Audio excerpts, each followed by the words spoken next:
대적하지 말라라는 제목으로 하나님 말씀 전합니다. 살인 사건 중에 사체가 굉장히 심하게 훼손된 경우들이 있죠. 이런 경우는 대부분 원한 관계에 의한 살인 사건인 경우가 많습니다. 복수를 꿈꾸다가 복수할 기회를 얻었을 때 그동안의 울분을 다 쏟아놓기 때문에 사체가 많이 훼손된다고 합니다. 부관참시라는 말이 있죠. 억울한 일을 당했지만 복수할 수 없어서 그냥 눈물 머금고 살다가 어느 날 권력을 얻고 다시 힘을 회복했을 때 원수를 갚는데 원수가 이미 죽어버렸어요. 그러니까 무덤까지 파헤쳐서 그 원수의 시체를 짓이기는 것, 그게 부관참시입니다. 사람들이 복수를 어떻게 합니까? 당한 만큼 복수합니까? 당한 것보다 더 심하게 복수하려고 합니까? 당한 것보다 더 심하게 복수하려고 하죠. 복수는 절대로 당한 만큼 돌려주는 법이 없습니다. 그래서 구약 성경에서 복수를 할 때 어떻게 하라고 하셨냐? 오늘 본문 38절 말씀입니다. 시작. 또 눈은 눈으로 이는 이로 갚으라 하였다는 것을 너희가 들었으나. 아멘. 눈은 눈으로, 이는 이로 갚으라. 이것을 동해보복법이라고 그래요. 당한 만큼, 내가 받은 만큼만 돌려주라는, 이것이 구약의 정의입니다. 복수는 그런데 당한 만큼 돌려주는 법이 없어요. 예를 들어서 여러분이 억울하게 어떤 사람에 의해서 한쪽 눈이 뽑혔습니다.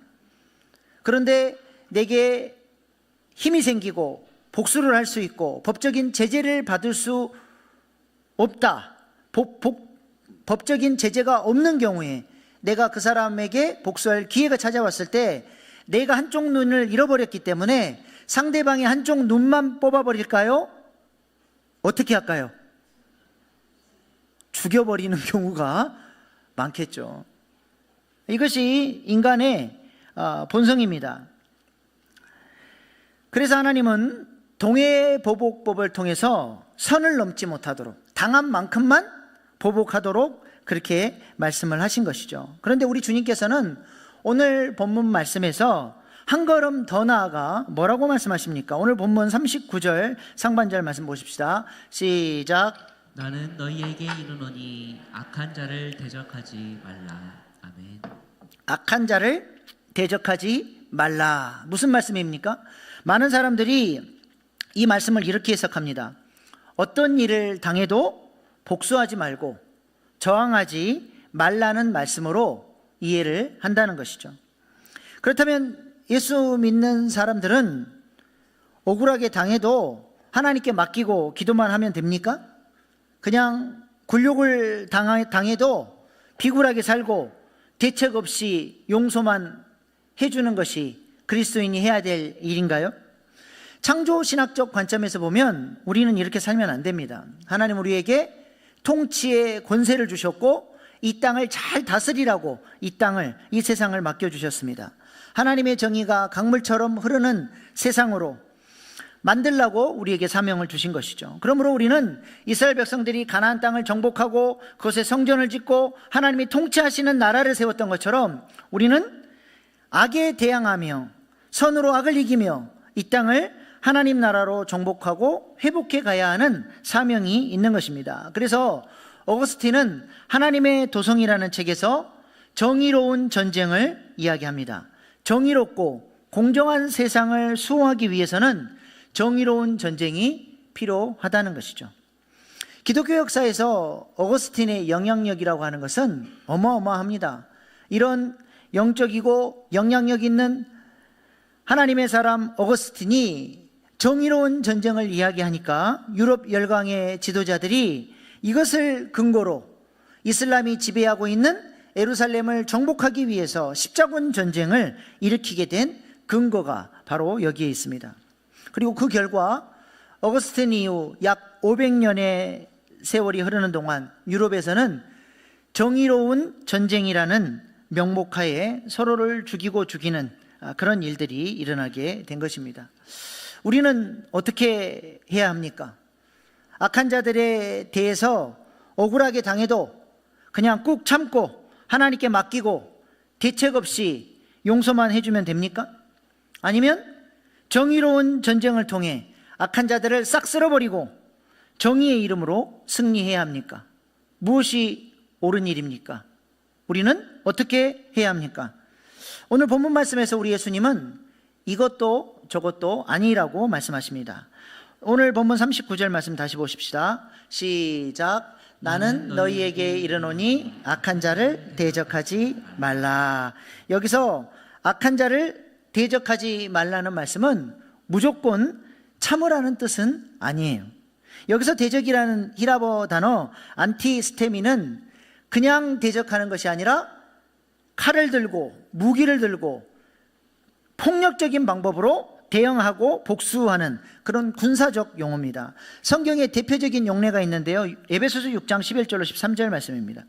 마귀의 관계를 능히 대적하기 위하여 하나님의 전신갑주를 입으라. 이는 악한 날에 너희가 능히 대적하고 모든 일을 행한 후에 서기 위함이라. 여기서의 대적이 바로 무기를 들고 군사적으로 싸우는 걸 의미하는 거예요. 우리가 어둠의 권세와 이렇게 여호와의 군대가 돼서 싸워야 한다라고 할 때 이 단어가 사용이 되는 것이죠.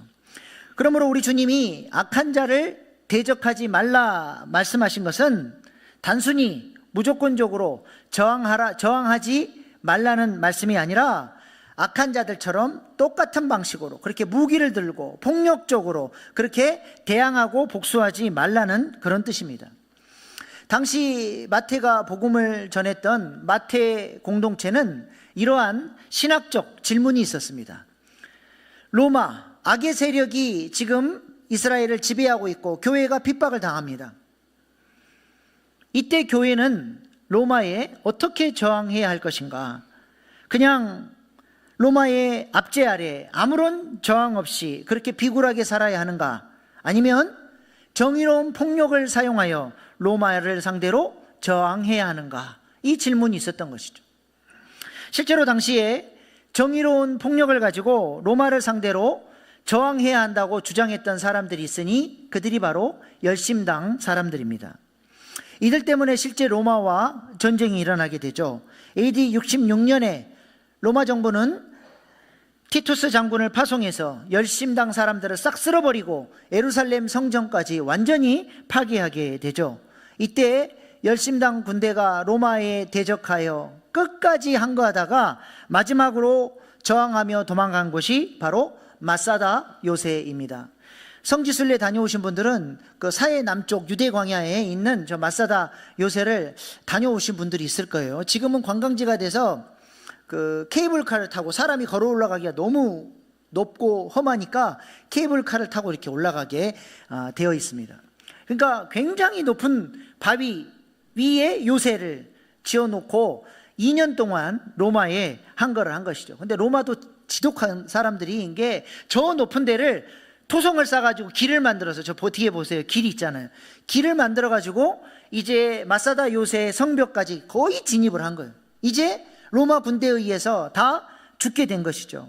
이때 960명 마지막 열심당 군대 사람들이 자신의 가족들 직접 자기들이 자신의 칼로 죽이고 이 960명 중에서 10명을 제비 뽑아서 그 10명이 자신의 동료들을 다 칼로 쳐 죽이고 10명이 남아서 요새를 마지막 불태우고 또 그 중에서 1명을 제비 뽑아서 그 1명이 나머지 9명을 죽이고 마지막 1명이 자결하는 것으로 이 모든 폭력적 저항이 끝나게 됩니다.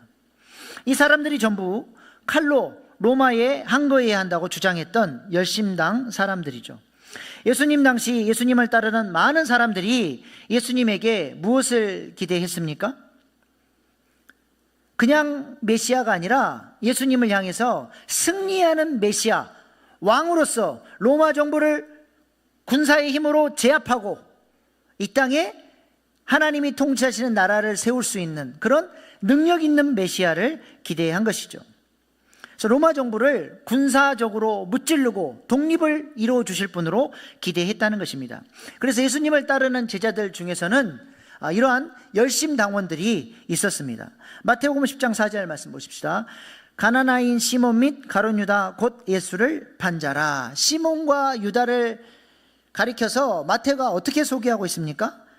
가나나인 시몬, 이 가나나인이란 말은 히브리어 카나라고 하는 단어에서 왔는데요, 열심히 있는 자라는 뜻입니다. 그러니까 마태가 시몬을 소개하면서 이 사람은 열심당원입니다 라고 소개를 해주는 거예요. 그리고 가룟 유다도 보세요. 왜 유다 앞에 가룟이라고 하는 수식어가 붙냐? 이 가룟이라고 하는 단어는 당시 동네 이름이기도 하지만 시카리옷이라고 하는 당검을 의미하는 단어입니다. 열심당원들 중에서는 항상 시카리옷, 당검을 품에 품고 다니면서 행동대장으로 로마의 주요 인물을 암살하거나 또 로마에 부역하는 민족의 배반자들을 암살하는 행동대장들이 있었어요. 이 사람들을 가리켜서 시카리오스, 항상 당검, 시카리옷을 품고 다니는 행동대장들이라는 것이죠. 그러니까 유다가 누구예요? 바로 이런 사람이었다는 거예요. 시카리오스였다는 것입니다. 그래서 마태복음 26장 51절 말씀 보십시오. 예수와 함께 있던 자 중에 하나가 손을 펴 칼을 빼어 대제사장의 종을 쳐 그 귀를 떨어뜨리니, 칼을 빼서 귀를 자른 사람이 요한복음에서는 베드로다 그렇게 이야기를 해주고 있지만 마태복음은 그가 누구인지를 밝히지 않습니다. 예수님의 제자 중에 이렇게 시카리옷을 품고 다니는 사람들이 있었다는 거예요. 우리가 지난주 킹 오브 킹스 영화 보셨는데 이 장면이 나와요. 제자가 로마 군인과 몸싸움을 하다가 로마 군인의 칼을 뺐다가 어떻게 귀를 잘라버리는 그런 장면이 나오는데요. 사실은 우연히 로마 군대의 칼을 빼앗아서 그렇게 한 게 아니라 가슴에 품고 다녔던 시카리옷을 빼내서 귀를 자르려고 다 노려서 귀를 자른 게 아니라 목을 쳐버리려고 휘둘렀는데 그 순간 피하면서 귀가 잘린 거예요. 이것은 지금 로마 군대를 향하여 무기를 들고 군사적으로 반란을 일으키는 것이고 군사적 봉기를 일으키는 행동이었다는 것입니다. 그런데 우리 주님의 반응이 어땠어요? 그 칼을 집어 넣으라는 거예요. 로마 군대 칼이 아니에요. 갖고 다니는 그 칼 집어 넣으라는 거예요. 내가 천군 천사를 다 동원해서 싹 쓸어버릴 수 있지만 나는 그렇게 하지 않는다. 그리고 순순히 잡혀서 우리 주님은 끌려가 버리시죠. 제자들이 왜 이렇게 무력적인 대항을 했을까요? 예수님에게 기대하는 거예요. 이 정도 상황으로 몰고 가면 우리 주님께서 드디어 왕으로서의 메시아의 권세를 드러내시면서 저 로마 군대를 쓸어버리고 독립하는 그런 왕으로서의 승리하는 메시아로서의 본연의 모습을 드러내지 않을까. 어쩌면 그런 기대를 가지고 그렇게 했을지도 모르겠습니다. 그런데 우리 주님은 허무하게 끌려가 버렸어요. 그랬더니 제자들이 어떻게 했어요? 마태복음 25장 56절, 그러나 이렇게 된 것은 다 선지자들 글을 이루려 함이니라 하시더라. 이에 제자들이 다 예수를 버리고 도망하니라. 어떻게 갔다고요? 예수를 버리고 도망갔다는 거예요. 무서워서 도망간 게 아니라 자신들을 실망시킨 예수를 버려버리고 예수님을 떠나서 도망갔다는 것이죠. 우리는 제자들을 너무 하찮게 생각해. 제자들을 아주 수준 낮게 생각해. 그런 존재들이 아닙니다. 이 나라를 어떻게 회복시킬 것인가, 예수님에 대한 그런 왕으로서의 메시아를 기대하며 로마를 한가해서 전복시키고자 하는 그런 불타는 가슴들이 있었던 사람들이 제자들이에요. 근데 그런 기대가 다 무너져 버리니까 예수를 버리고 도망가 버린 것이죠. 이를 통해서 예수님은 제자들에게 지금 어떤 메시지를 주고 계십니까? 너희들의 방식으로는 안 된다는 거예요. 절대로 칼을 써서 폭력적인 방법으로 악한 사람들을 대적하지 말라는 것입니다. 그것이 하나님의 방법이 아니라는 거예요. 그러면 저항을 포기하라는 것입니까? 굴욕적으로 살라는 것인가요? 오늘 본문 39절 말씀 보시기 바랍니다. 우리 주님은 저항을 하되 이렇게 하라고 말씀합니다. 시작. 나는 너희에게 이르노니 악한 자를 대적하지 말라. 누구든지 내 오른편 뺨을 치거든 왼편도 돌려대며. 아멘. 오른편 뺨을 맞는데 이렇게 오른손으로 팍 때리면 상대방이 어느 뺨이 맞아요? 왼뺨이 맞아요. 근데 오른뺨이 맞았다는 것은 손등으로 굴욕적으로 모욕을 주면서 무시하면서 때린 것이, 오른편 뺨을 때린 것입니다. 우리 주님이 지금 이렇게 굴욕적으로 뺨을 때리는 사람을 어떤 전제를 하고 있어요?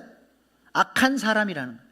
악한 사람이 누군가를 무시하고 경멸하면서 손등으로 함부로 사람을 대하며 때리는 경우, 예를 들면 정령군, 못된 로마 군인이 이스라엘 백성들을 향하여 그렇게 때렸을 수도 있고, 못된 주인이 자신의 노예를 그렇게 학대하며 때릴 수도 있습니다. 그 당시 문화에서 요렇게 때리는 것은 뭐예요? 서로 내가 너와 동등하다는, 이거는 결투를 벌이는 거예요. 요렇게 때리는 건. 요렇게 때리는 것은 경멸과 무시의 뜻이 있는 것이죠. 이렇게 모욕을 당할 때 우리 주님은 어떻게 하라고 말씀하십니까? 손등으로 때리지 말고 요렇게 때리라고, 왼편도 돌려대라는 거예요. 이 말은 저항하지 말라는 거예요? 저항하라는 거예요? 저항하라는 겁니다. 무슨 말이에요? 당신이 나를 이렇게 경멸하고 무시하고 손등으로 때렸는데 그렇게 하지 말고 요렇게 때리라는 거예요. 당신이 비록 나를 무시하고 나는 사회적 지위도 약하고 당신에게 대항할 힘도 없지만, 그럼에도 불구하고 나는 인간의 존엄을 갖고 있는 사람이라고 하는 것을 왼뺨을 돌려대면서 무언의 메시지로 저항하라는 거예요. 그렇게 했다가 더 맞을 수도 있죠. 그럼에도 불구하고 나는 존엄한 인간이라고 하는 사실을 드러내며 저항하라고 주님이 말씀하시는 것입니다. 그러나 이런 비폭력 저항이 결코 쉽지 않습니다. 사랑하는 자녀가 친구에게 맞고 와서 울고 있어요. 그러면 대다수의 엄마들이 어떻게 해요? 너는 왜 바보같이 맨날 맞고만 와? 그럼 얘가 울면서 엄마가 친구들 때리지 말라 그랬잖아요. 아니야, 이제 봉인 해제. 너도 때려. 한 대 때리면 넌 2대 때려라. 한 번만 더 바보같이 맞고 오면 알아서 해. 이 아이는 갈 데가 없어. 친구한테도 맞았고 엄마한테도 무시당하고. 전문가들은 그럴 때 그렇게 하라 그래요. 맞고 온 아이에게 네가 그렇게 친구에게 맞았음에도 폭력적으로 대항하지 않은 너의 그 심성이 엄마는 자랑스럽다. 그리고 그 다음을 어떻게 비폭력적으로 저항할 것인지를 가르쳐 주는 것이 좋은 엄마라는 거예요. 지금 예수님이 그 얘기를 하고 있는 거예요. 오른편 뺨을 맞으면 왼뺨도 비폭력적으로 대항하라는 것입니다.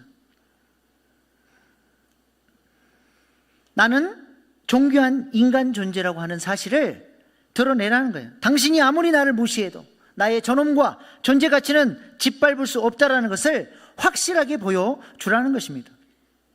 그 다음 40절 말씀에 주님은 또 이렇게 말씀하시죠. 이렇게 저항하라고 얘기합니다. 마태복음 5장 40절 시작. 또 너를 고발하여 속옷을 가지고자 하는 자에게 겉옷까지 가지게 하며. 속옷을 가지고자 하는 자에게 겉옷까지 주라. 무슨 의미입니까? 예수님 당시 사람들 복장을 보여주세요. 우리는 속옷 그러면 우리가 입는 속옷을 생각하는데 이스라엘 백성들의 속옷은 저거예요. 통으로 짜여진 옷. 좀 거칠고 하지만 그래도 저렇게 속옷을 입고 겉에다가 겉옷을 한 번 더 입어요. 팔레스타인 날씨가 낮에는 덥지만 밤이 되면 이 기온이 뚝 떨어지기 때문에 저 겉옷은 이불 대용이고 또 체온을 보호할 수 있는, 그래서 생명을 지켜주는 아주 중요한 옷입니다. 그래서 체온을 보호해야 되기 때문에 가죽이나 양털이나 뭐 이런 것으로 만들죠. 상당히 값이 나가고, 그래서 돈을 빌릴 때 담보물로 제공할 수 있습니다. 그러나 겉옷을 가져간 경우는 밤이 되면 추워져서 생명의 위험이 있기 때문에 법으로 규제가 되어 있어요. 아무리 담배물이어도 빼앗아 갔으면 밤이 되면 그 겉옷을 돌려줘야 된다는, 안 그러면 그게 살인 미수가 되는 것이죠. 율법의 말씀에도 이것을 엄히 금하고 있습니다. 출애굽기 22장 25절 26절 시작. 내가 만일 너와 함께 한 내 백성 중에서 가난한 자에게 돈을 구워 주면 너는 그에게 채권자 같이 하지 말며 이자를 받지 말 것이며 내가 만일 이웃의 옷을 전당 잡거든 해가 지기 전에 그에게 돌려보내라. 네. 아멘. 해가 지기 전에 돌려보내야 될 옷이 바로 겉옷이죠. 근데 악덕 채무업자가, 이 악한 사람이 오늘 본문 말씀에서는 어떻게 행동합니까? 겉옷은 밤에 돌려줘야 되니까 치사하게 뭘 내놓으라는 거예요? 법으로 규제가 안 돼 있는 속옷 벗어 내놓으라는 거예요. 안 받고 말지 치사하게 법의 사각지대를 뚫고 들어가서 그 속옷 벗어 내놓으라고 하는 그 악한 사람에게 우리 주님은 뭐라 그래요? 야, 겉옷까지 벗어줘 버려라. 이것이 우리 주님의 말씀이에요. 겉옷까지 벗어준다, 이렇게 저항하라는 것이죠. 로마 식민 지배 아래서 그때 당시 사람들은 다 소작농으로 힘들고 배고프게 살았습니다. 주인들이 그냥 너무 많은 것들을 착취하고 로마에서도 착취하고 하니까 항상 배가 고파요. 그래서 예수님이 오병이어의 기적을 통해서 먹을 것을 주니까 그 가난한 백성들이 예수님을 왕 삼자고 그렇게 예수님을 쫓아다녔던 거 아닙니까? 먹을 것이 없어서 자녀들이 퀭한 눈으로 배고픈 배를 움켜쥐고 있으니까 아버지들이 어쩔 수 없이 겉옷을 담보물로 해서 돈을 빌려다가 먹을 것을 사다 먹여요. 근데 수입이 없으니까 갚을 길이 없어요. 그러니까 악한 채무업자가 와서 옷을 내놓으라는 거예요. 근데 겉옷은 돌려줘야 되니까 속옷 벗으라는 거예요. 이때 주님은 겉옷도 벗어줘 버리라는 거예요. 이게 뭘 의미해요? 속옷도 벗어줬는데 겉옷도 벗어줘 버리면 나는 지금 나체가 되는 거예요. 그리고는 그 숟가락 몇 개 있는지 다 알고 있는 그 조그마한 유대 마을에서 옷을 벗고 집으로 돌아가니 우물가에서 빨래하던 아낙네들이 수근수근 난리가 났습니다. 아니, 왜 철수네 아버지가 저러고 다녀? 아이고, 말도 봐. 영인의 아버지 그 지독한 양반이 그냥 옷을 싹 벗겨갔다. 누가 수치를 당합니까? 옷을 다 벗은 사람이 수치를 당합니까? 옷을 다 벗겨간 사람이 수치를 당합니까? 옷을 다 벗겨간 사람이 수치를 당하는 거예요. 이걸 통해서 저항하라는 거예요. 다시는 그렇게 인간 존엄을 짓밟는 사람이 되지 못하도록 그렇게 저항할 수 있어야 된다는 거예요. 또 41절 말씀도 보십시오. 마태복음 41장 5장 41절 시작. 또 누구든지 너로 억지로 오리를 가게 하거든 그 사람과 심리를 동행하고. 아멘. 이것은 당시 로마 식민 지배 아래서 로마 군인이 이스라엘 백성들을 현장 징용하는 것에 관한 법입니다. 당시 로마 병사들은 식민 지배 백성들을 아무나 잡아다가 자기 짐을 맡기고 그 짐을 지고 가게 했죠. 예수님이 골고다 언덕을 걸으시다가 지쳐 쓰러졌을 때 구레네 시몬을 로마 병사들이 강제로 잡아다가 십자가를 짊어지게 하고 억지로 가게 하잖아요. 이게 강제 징용법이에요. 근데 이 징용법은 한도 끝도 없이 짐을 지게 하는 게 아니라 한 사람에게는 딱 오리까지만 짐을 지우게 하는 것입니다. 근데 우리 주님이 어떻게 하라 그래요? 오리가 아니라 심리까지 짐을 져주라는 거예요. 오리를 다 간 다음에 나의 의무는 끝났으니 짐을 내려놓겠습니다 하고 가버리면 그 로마 군인이 지가 스스로 짐을 지겠습니까? 또 다른 누군가를 잡아다가 이 짐을 지게 할 터이니 그러려면 차라리 오리 심리까지 가져버리라는 거예요. 그러면 군인이 당황합니다. 로마 군법은 매우 엄격합니다. 오리까지만 가게끔 군법으로 정해져 있어요. 근데 오리를 넘어서 짐을 지우면 이것은 군법을 어기는 것이고 이 군인이 이제 그 로마 군법에 의해서 자기가 제재를 받게 되는 상황이 되는 것이죠. 그래서 오리가 됐는데 짐을 내려놔라. 짐을 안 내려놔요. 짐 내려놔라. 아유, 저는 힘이 좋습니다. 하나도 안 지쳤습니다. 앞장서 가시죠. 같이 가십시다. 아니, 그러지 말고 내려놓으라니까. 아유, 그러지 마십시오. 저는 기쁨으로 합니다. 그리고 짊어지고 가버리는 거예요. 그러니까 이제 입장이 바뀌어버린 거예요. 그 전에는 로마 군인이 강제로 너 이리 와 해가지고 하대하고 무시하고 짐져 했는데 이제는 싹싹 비는 거예요. 그러지 말고 자네 짐 좀 내려주게. 내가 제발 부탁하네 하면서 자신의 존엄을 찾으라는 거예요. 이렇게 비폭력적인 방법으로 부당한 로마 군법에 저항하라는 것입니다. 예수님은 우리가 아무런 생각 없이 비굴하게 살아가는 존재가 아니라 자신의 존엄과 가치를 알고 악한 자들에게 저항을 하되, 악한 자들과 똑같은 방식이 아니라 하나님의 방식으로, 하나님의 지혜로 저항하며 살라고 말씀하시는 것이죠. 이것이 바로 선으로 악을 이기는 것입니다. 세상 사람들과 전혀 다른 방식으로 오히려 그 사람을 위해서 더 일을 해주고 더 사랑을 베풀고 선으로 악을 이기라는 것입니다. 죽음의 수용소에서라는 아주 유명한 책이 있습니다. 빅터 프랭클 박사는 아우슈비츠 학살의 현장에서 그가 어떻게 나치의 폭력 앞에서 비폭력적으로 대항하며 살아남았는지를 기록하였습니다. 프랭클은 동료 수감자들에게 이렇게 간곡하게 당부했다 그래요. 가능하면 매일 면도를 하게, 유리 조각으로 면도해야 하는 한이 있더라도 마지막 빵 한 조각을 포기해야 한다 해도 말일세. 실제로 프랭클은 그 깨진 유리 조각으로 얼굴에 생채기가 나면서도 매일 면도하는 일을 포기하지 않았습니다. 이를 통해서 자신의 말끔한 얼굴을 통해 자신은 건강하게 일할 수 있는 사람이라고 하는 것을 독일 군인들에게 어필하는 거예요. 아침이 되면 비실비실하고 곧 죽을 것 같은 사람들은 가스실로 보내버리고, 그래도 힘이 있는 사람은 노동력을 착취하기 위해서 일하는 곳으로 보내는 것이죠. 그래서 몸이 아파도 항상 일어나서 면도를 함으로써 그냥 인생 포기하고 그냥 짐승처럼 자포자기하고 살아가는 사람들은 가스실로 끌려갈 때 자기는 나는 인간 존엄, 나는 살아있는 한 사람이라고 하는 이 가치를 붙들고 계속 면도를 하면서 자신을 지킨 것이죠. 그가 면도를 통해서 붙들었던 가치는 이겁니다. 나치가 아무리 나를 모욕하고 인간 이하로 취급하려고 해도 나는 여전히 존엄한 인간이다라고 하는 것을 의식적으로 면도를 통해 보여준 것이죠. 많은 사람들이 수용소의 극도의 고통 속에서, 공포 속에서 좌절하고 절망하고 소망의 끈을 놓으면서 짐승처럼 변해갈 때, 프랭클은 면도라고 하는 스스로를 돌보는 행위를 통해서 자기 마음을 지킨 거예요. 이 사람이 면도라고 하는 행위에 대해서 뭐라고 얘기하냐? 누구도 빼앗을 수 없는 존엄의 표현이다. 누구도 빼앗을 수 없는 존엄의 표현이다.